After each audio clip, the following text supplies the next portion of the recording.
Hey, it's Baz, filmmaker, dad, and the guy behind 20 Minute Gamer.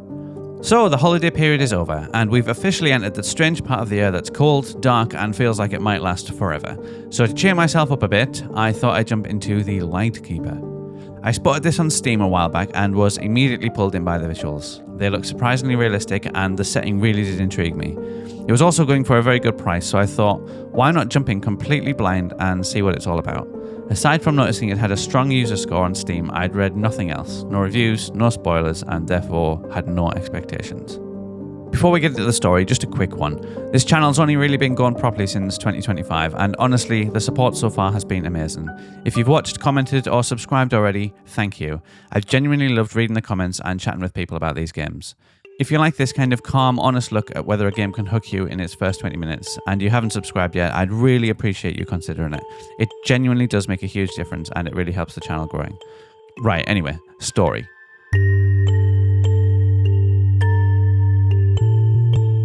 The story is delivered through a mix of short cutscenes and environmental storytelling, scraps of paper, photographs, and small details that you find while exploring the island.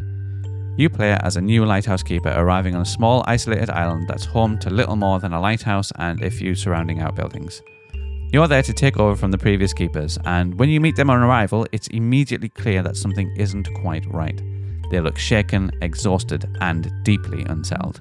Within the first 20 minutes, you begin to uncover hints at a disturbing backstory. Several lighthouse keepers have gone missing, and a priest has arrived on the island believing that some kind of evil presence is responsible. What really impressed me is how confidently this is all set up. The game doesn't drip feed you endlessly or over-explain.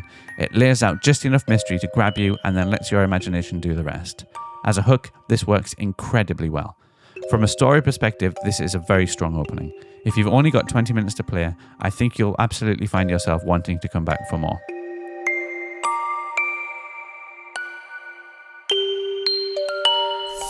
Score, 9 out of 10.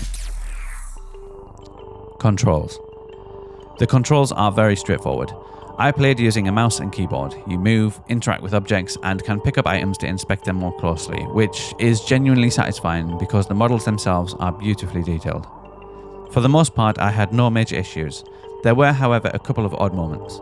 At one point, I couldn't step over a pretty small box, yet I somehow managed to accidentally jump over the lighthouse railing while walking down the stairs. I struggle to believe that anyone would accidentally be able to leap over a meter-high railing but not step over a small crate. It felt slightly silly. That said, these moments were minor annoyances rather than deal-breakers. There's nothing here that actively pulls you out of the experience, but at the same time, there's nothing in the controls that really excites either. They simply do the job. Score, 5 out of 10. Atmosphere. This game is absolutely drenched in atmosphere. From the moment you arrive on the island, there's a constant sense of unease that never really lets up during those first 20 minutes. The visuals, sound design, and music all work together beautifully, alongside cutscenes that are framed and directed in a very cinematic way, and more on that shortly. Even though I never encountered anything that could directly harm me during my playtime, I always felt slightly on edge. One standout moment came near the end of my session during the sunrise. It was genuinely breathtaking, and I actually stopped playing for a moment just to take it in. Despite how beautiful it was, there was still this lingering feeling that something wasn't right, and that consistency in tone is really impressive. Even the music I tried playing in the background to lighten the mood somehow felt unsettling. It was almost like something out of The Shining.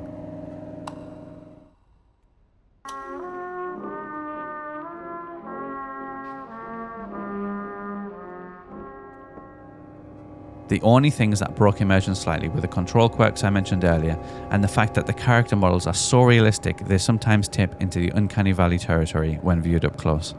Overall though, if you're coming to this looking to feel unsettled and absorbed in a creepy, oppressive world, it absolutely delivers. Score, 9 out of 10. Music and sound. The music is subtle, ambient, and very effective.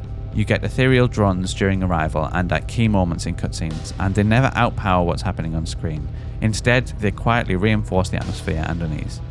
The sound design is well judged. There's nothing flashy, but everything works exactly as it should. The voice acting in particular really stood out. Dialogue is delivered naturally, and at times it genuinely felt like I was watching an indie film rather than playing a game. One frustrating issue, however, I had was with the subtitles, which always appeared a few seconds after the line had been spoken. I came here for the work. Thought distance would drown the past.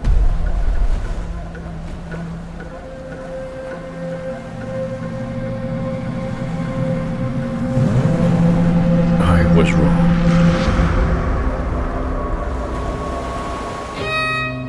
That was quite jarring, and it did pull me out of the moment more than once. Still, taken as a whole, this is a very strong audio package. Score, 8 out of 10. Graphics and style. This is not a AAA game, and I'm assuming it was made on a relatively modest budget, which makes what they've achieved here even more impressive. The level of detail is outstanding. The character models are so high quality that, at first glance, I genuinely thought I was watching live action footage. It was only during the close-ups that I realised that they were fully rendered characters, and that's where the uncanny valley crept in slightly. That said, this may just be my background in filmmaking and visual effects, making me more overly sensitive to it. The environments are incredibly believable, with stunning lighting throughout. For a game about lighthouse keeping, lighting's obviously going to play a crucial role, and it's handled beautifully. I can already see how this world could support some genuinely terrifying horror moments later on. The objects you can pick up and inspect are especially impressive, complete with realistic depth of field.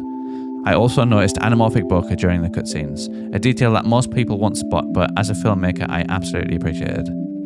On top of that, the entire game is treated with a sort of mini DV or VHS style aesthetic, with digital sharpening, heavy grain and noise laid over the image. It shouldn't work, but it really does. It gives everything almost a photoreal quality. Even if this was a AAA game, it would be visually impressive.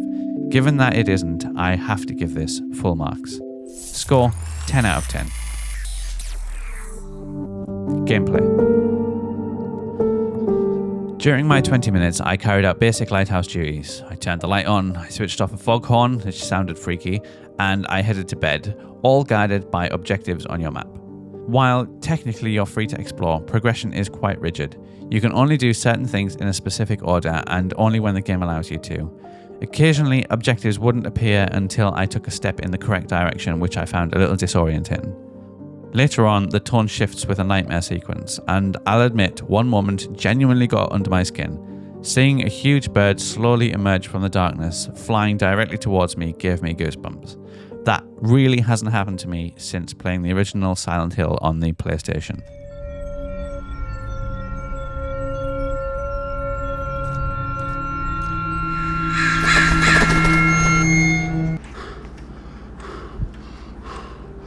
This is very much a walking simulator. If you enjoy slow burn horror and atmosphere, you'll probably love it.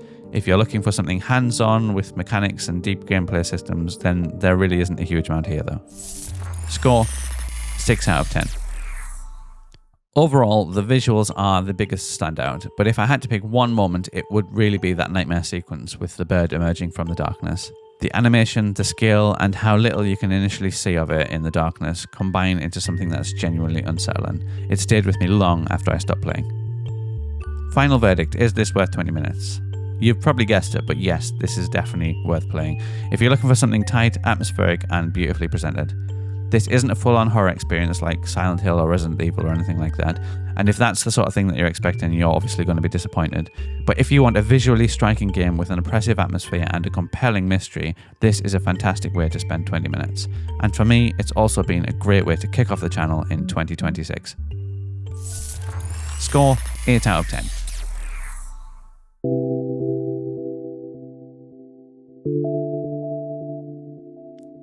Have you played the Lightkeeper? Did the atmosphere get under your skin? And did that nightmare sequence hit you as hard as it hit me? I guess there's going to be a lot worse to come.